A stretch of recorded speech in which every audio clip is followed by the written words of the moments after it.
اب فراز کو آدھے راستے میں یاد آیا کہ جو خط بادشاہ نے اسے دیا تھا وہ تو گھر پر ہی چھوڑ آیا ہے۔ اس نے گھوڑے کو تیزی سے واپس موڑا اور اپنے گھر کی طرف لپکا۔ فراز اپنے گھر پہنچا تو تکیے کے نیچے سے خط نکالتے وقت اس کی نظر پلنگ کے نیچے پڑے بادشاہ کے چپل پر پڑی جو وہ جلدی میں بھول گیا تھا۔ فراز کا سر چکرا کر رہ گیا اور وہ سمجھ گیا کہ بادشاہ نے اس کو سفر پر صرف اس لیے بھیجا تاکہ وہ اپنا مطلب پورا کر سکے۔ فراز کسی کو کچھ بتائے بغیر چپ چاپ گھر سے نکلا۔ خط لے کر وہ چل پڑا اور کام ختم کرنے کے بعد بادشاہ کے پاس واپس آیا۔ بادشاہ نے انعام کے طور پر اسے 100 دینار دیے۔ فراز دینار لے کر بازار گیا اور عورتوں کے استعمال کے قیمتی کپڑے اور کچھ تحائف بھی خریدے۔ گھر پہنچ کر بیوی کو سلام کیا اور کہا چلو تمہارے میکے چلتے ہیں۔ بیوی نے پوچھا یہ کیا ہے؟ کہا بادشاہ نے انعام دیا ہے اور میں چاہتا ہوں کہ یہ پہن کر اپنے گھر والوں کو بھی دکھاؤ۔ بیوی جیسے آپ چاہیں۔ بیوی تیار ہوئی اور اپنے والدین کے گھر اپنے شوہر کے ساتھ روانہ ہوئی۔ داماد اور بیٹی اور ان کے لیے لائے گئے تحائف کو دیکھ کر وہ لوگ بہت خوش ہوئے۔ فراز بیوی کو چھوڑ کر واپس آ گیا اور 1 مہینہ گزرنے کے باوجود نہ بیوی کا پوچھا اور نہ اس کو واپس بلایا۔ پھر کچھ دن بعد اس کے سالے اس سے ملنے آئے۔ اس سے پوچھا فراز آپ ہمیں ہماری بہن سے غصے اور ناراضگی کی وجہ بتائیں یا پھر ہم آپ کو قاضی کے سامنے پیش کریں گے۔ تو اس نے کہا اگر تم چاہو تو کر لو لیکن میرے ذمے اس کا ایسا کوئی حق باقی نہیں جو میں ادا نہ کیا ہو۔ وہ لوگ اپنا کیس قاضی کے پاس لے گئے تو قاضی نے فراز کو بلایا۔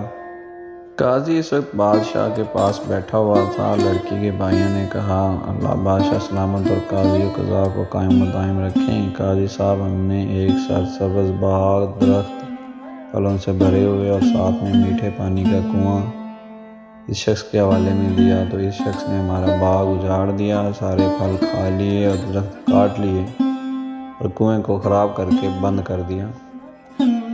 قاضی فراز کی طرف متوجہ ہو کر پوچھا ہاں تو لڑکے تم کیا کہتے ہو اس بارے میں؟ فراز نے کہا قاضی صاحب جو باغ مجھے دیا گیا تھا وہ اس سے بہتر حالت میں نے انہیں واپس کیا ہے۔ قاضی نے پوچھا کیا اس نے باغ تمہارے حوالے ویسی ہی حالت میں واپس کیا ہے جیسے پہلے تھا؟ انہوں نے کہا ہاں ویسے ہی حالت میں واپس کیا ہے لیکن ہم اس سے باغ واپس کرنے کی وجہ پوچھنا چاہتے ہیں۔ قاضی ہاں فراز تم کیا کہنا چاہتے ہو اس بارے میں؟